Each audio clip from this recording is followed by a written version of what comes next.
Assalamualaikum warahmatullahi wabarakatuh. Perkenalkan, kami dari tim PT Jellyfish Service Indonesia. Di sini kami ingin mempresentasikan company profile dari perusahaan kami.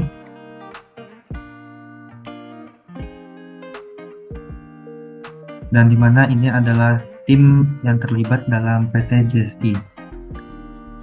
Dimulai dari IT dan website, ada inventory, ada service, ada bagian HRD, ada bagian accounting, dan bagian purchase dan sales. Berikut merupakan table of content ya, untuk pembahasan kita kali ini. Dari mulai profil perusahaan, struktur organisasi, jenis jasa, partner, proses bisnis, dan yang terakhir ada analisis SWOT, yaitu gap analysis. Langsung aja ke profil perusahaan yang pertama, akan dibacakan oleh Nabila. Silakan Nabila.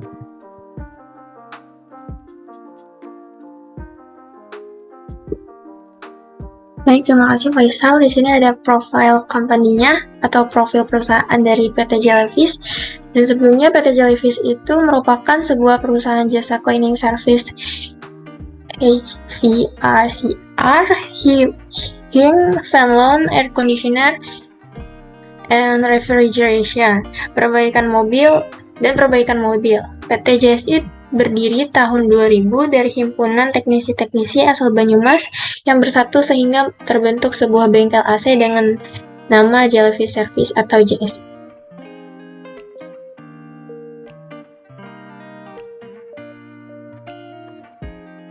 Next slide.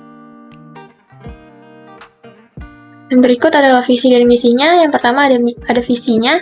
Visi yang pertama adalah menjadi salah satu jasa servis AC dan mobil yang berpengaruh di Indonesia pada umumnya dan di Jabodetabek pada khususnya. Yang kedua, menjadikan jasa servis AC dan mobil menjadi pilihan utama masyarakat dalam mengatasi masalah pada mesin pendingin dan kerusakan yang dapat dianalisis sesuai SOP. Yang ketiga ada menjadi perusahaan jasa servis AC dan mobil yang jujur, dipercaya dan memuaskan bagi pelanggan kami. Dan yang keempat ada menjadi perusahaan pengembang dan penerus bagi para teknisi-teknisi muda dengan mengadakan pelatihan langsung bagi teknisi yang ingin bergabung. Yang kedua ada misi. Misi yang pertama adalah memberikan pelayanan serta solusi dan umpan balik yang cepat dan tepat kepada pelanggan dalam mengatasi permasalahan mesin AC dan mobil. Yang kedua ada meningkatkan mutu pelayanan di bidang jasa servis AC atau mobil. Yang ketiga menjalin hubungan baik dengan seluruh pelanggan dan memastikan pelanggan mendapatkan pelayanan yang terbaik. Dan yang terakhir meningkatkan kesejahteraan karyawan dan perusahaan. Oke, selanjutnya ada struktur organisasi. Akan dibacakan oleh Anissa ya. Silakan Anissa. Baik, terima kasih. Di sini saya akan menjelaskan mengenai struktur organisasi PT Jellyfish. Nah, di sini untuk yang paling atas ini ada CEO atau dan juga di bawah ini ada beberapa divisi.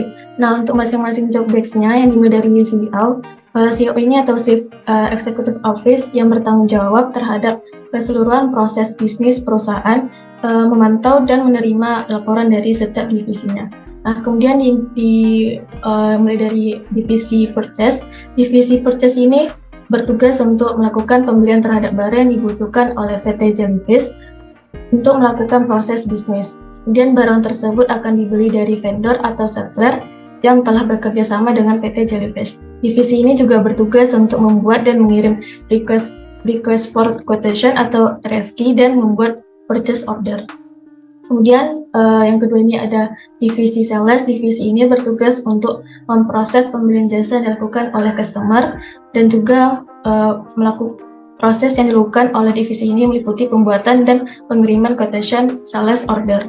Kemudian yang ketiga ini ada divisi accounting dan finance. Divisi ini bertugas untuk memproses pembayaran dan pencatatan yang ada di jurnal PT Jellyfish Service terhadap pembelian dan penjualan yang dilakukan oleh divisi purchase dan juga sales. Nah, divisi ini juga bertugas untuk memvalidasi customer invoice dan juga vendor, serta membuat bank statement dan juga cash register. Kemudian yang keempat ini ada divisi inventory. Divisi ini bertugas untuk mengelola barang yang ada di gudang, dan juga bertugas untuk mengelola delivery order dan menerima serta memvalidasi barang yang telah dibeli oleh divisi purchase.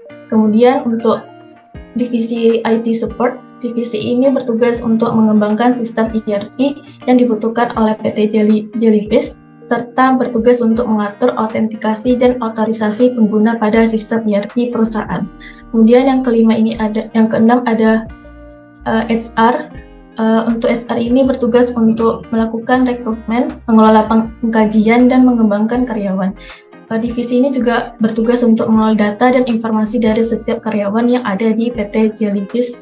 Kemudian terakhir ini ada divisi service atau operasional yang memiliki tugas untuk melakukan operasional PT Jellyfish dan juga yang terdiri dari teknisi mobil, teknisi AC, dan juga petugas kebersihan. Nah, selanjutnya saya serahkan kepada moderator.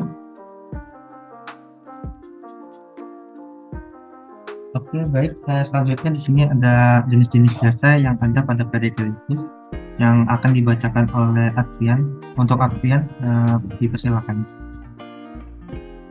Baik, terima kasih atas waktunya. Di sini saya akan menjelaskan mengenai jenis-jenis jasa yang ada pada PT Jellyfish Service.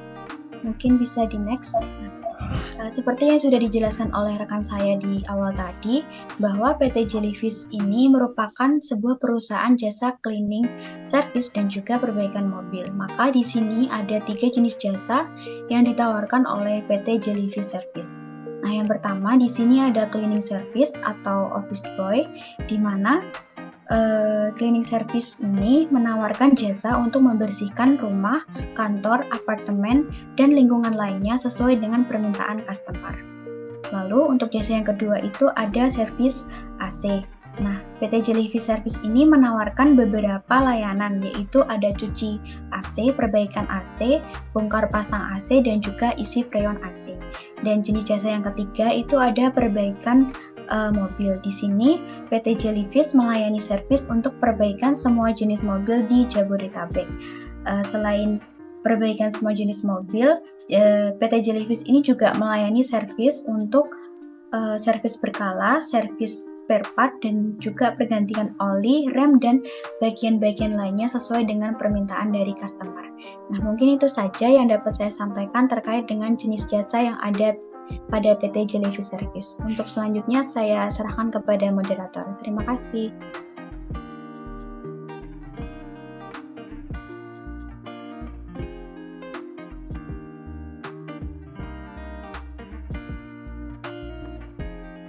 Oke, selanjutnya ada partner. Jadi PT Jellyfish juga memiliki beberapa partner, ada vendor dan klien yang akan dijelaskan oleh Mutia.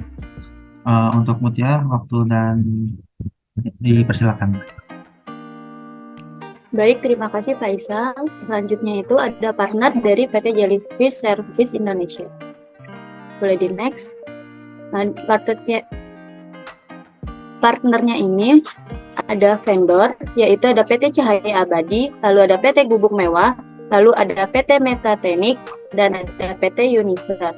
Selanjutnya itu ada customer dari PT JSI ini. Nah, customernya itu ada PT Bank Optimis, lalu ada PT Flamingo, ada PT Zamrud Indonesia, lalu ada PT Hippopotamus Indonesia, lalu ada PT Beringin Makmur Sedaya, lalu ada PT Macan Jaya, PT Kaktus Berduri, dan PT Kita. Selanjutnya akan saya kembalikan ke moderator.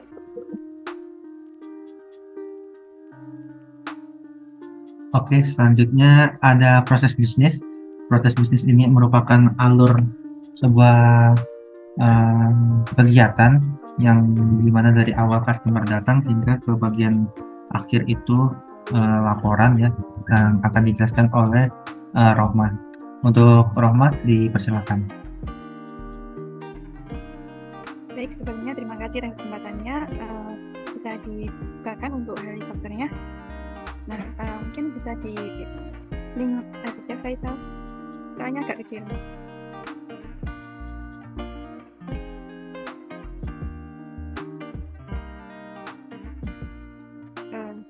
Bisa diperbesar mungkin yang namanya di X.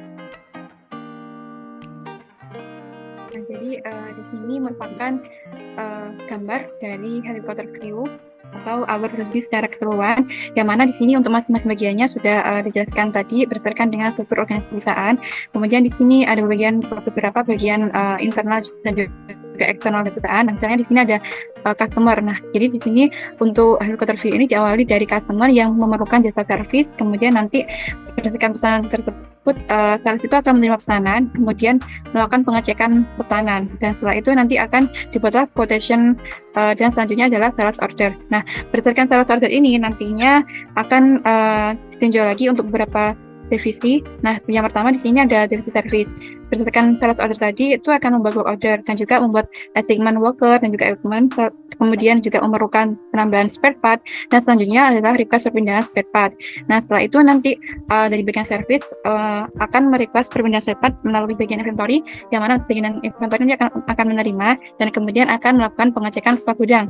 Nah, ketika sudah dilakukan stok gudang, kemudian nanti akan misalnya terdapat barang yang tidak ada ataupun stoknya kosong, nanti akan dilakukan pengajuan pembelian barang, yang mana nanti akan terkait dengan divisi purchase. Nah, di divisi purchase sendiri akan mengecek jumlah, kuantitas, dan juga produk yang akan dilakukan pembelian. Setelah itu membuat purchase requirement, kemudian akan membuat memilih vendor yang sesuai, yaitu berdasarkan kualitas dan juga harganya, kemudian akan membuat RFQ, kemudian juga akan membuat PO. Nah, berdasarkan PO ini nantinya akan dikirimkan kepada vendor yang mana berfungsi sebagai surat jalan, dan juga nanti akan dikirimkannya barang, kemudian nanti barang tersebut akan diterima oleh bagian inventory. Setelah itu nanti akan dilakukan pengecekan stok, kemudian melakukan pengiriman internal transfer ke bagian service. Sehingga di sini bagian service itu akan menerima, dan kemudian berdasarkan equipment tadi yang telah diterima ataupun spare part tadi, nanti bagian service akan melakukan service sesuai dengan assignment lokasi klien. Dan setelah service selesai dilakukan, maka di sini di bagian service bisa scroll ke bawah lagi, Faisal. Nanti akan dilakukan setelah service selesai ini, di sini nanti worker akan mengisi timesheet, yang mana timesheet ini nanti berupa seperti waktu yang dihabiskan untuk menyelesaikan pekerjaan service tersebut. Kemudian nanti akan dihasilkan feedback, yang mana feedback ini berasal dari customer, yaitu atas penilaian yang telah yang akan diberikan untuk pelayanan yang telah diberikan oleh bagian service seperti itu. Nah, kemudian tadi di sini untuk yang kembali lagi ke bagian yang PO tadi ini, membuat PO. Nah, membuat PO ini nanti selain dibuat oleh selain untuk akan diterima oleh vendor, juga akan dicatat oleh bagian accounting atau finance. Di sini yang ini adalah membuat invoice account payable, kemudian vendor bill, validate, juga melakukan payment request, dan sehingga akan dihasilkan journal entry, dan yang terakhir itu adalah reporting. Nah, kemudian kembali lagi ke bagian sales order tadi. Yang sales order tadi di bagian sales, Nah, di sini untuk bagian yang sales ini, tadi kan ke bagian service ya. Nah, sekarang dia ini juga akan berhubungan ke bagian HRD. Kalau dilihat ke bagian HRD, nah jadi berdasarkan sales order tadi, HRD itu akan menghitung jumlah jam kerja sesuai dengan attendance dan juga timesheet. Kemudian akan membuat mapping overtime, kemudian akan dibuat slip gaji. Nah, setelah itu juga nanti bagian accounting atau finance ini juga akan membuat invoice account receivable, dan selanjutnya akan dihasilkan customer invoice, kemudian divalidate menjadi register payment, dan selanjutnya akan dilanjutkan ke journal entries, dan yang terakhir adalah reporting. Nah, mungkin cukup sekian penjelasan terkait dengan helikopter view atau bisnis dari PT Jellyfish Service. Untuk selanjutnya saya serahkan pada moderator. Terima kasih. Oke, terima kasih untuk Rahma untuk penjelasannya, penjelasan proses bisnisnya ya. Terima kasih. Dan selanjutnya itu ada analisis SWOT, yaitu menggunakan analisis gap analisis dengan menggunakan SWOT. Dan berikut merupakan analisis SWOT pada PT Jellyfish Service, yaitu ada strength, weakness, opportunities, dan threat. Di sini ada poin-poinnya, dan kemudian di sini ada bobot rating dan skor analisis berdasarkan kuesioner yang disebarkan. Ini merupakan total kekuatan, total kelemahan, total peluang, dan total ancaman. Nah, berikut merupakan berdasarkan dari hasil kuesioner ya. Dan berikut merupakan matriks SWOT-nya. Matriks SWOT ini dihasilkan dari diagram Cartesius SWOT. Jadi diagram Cartesius SWOT ini merupakan perhitungan dari hasil total-total yang sudah dihitung berdasarkan kuesioner tadi, dapat disimpulkan dengan titik koordinat itu 0,44 berbanding 0,23 yang mengarahkan ke ground. Dan kita bisa lihat lagi ke matriks SWOT di sini menjelaskan bahwa PT Jellyfish Service ini merupakan mengalami peningkatan yang signifikan. Jadi kekuatannya itu lebih banyak ya untuk dibanding dengan kelemahannya. Kurang lebih seperti itu. Dan ini merupakan hasil dari optimalisasi peluangnya, di mana dapat memaksimalkan penawaran pelayanan servis yang beragam dan juga memperluas dan memberikan promosi yang dapat menarik minat pelanggan. Kurang lebih seperti itu dari penjelasan matriks SWOT dan hasil analisis PT Jellyfish Service. Oke, sekian presentasi dari kami selaku tim Jellyfish Service. Terima kasih atas perhatiannya. Mohon maaf apabila ada kesalahan. Sekian dari kami undur diri. Assalamualaikum warahmatullahi wabarakatuh. Terima kasih.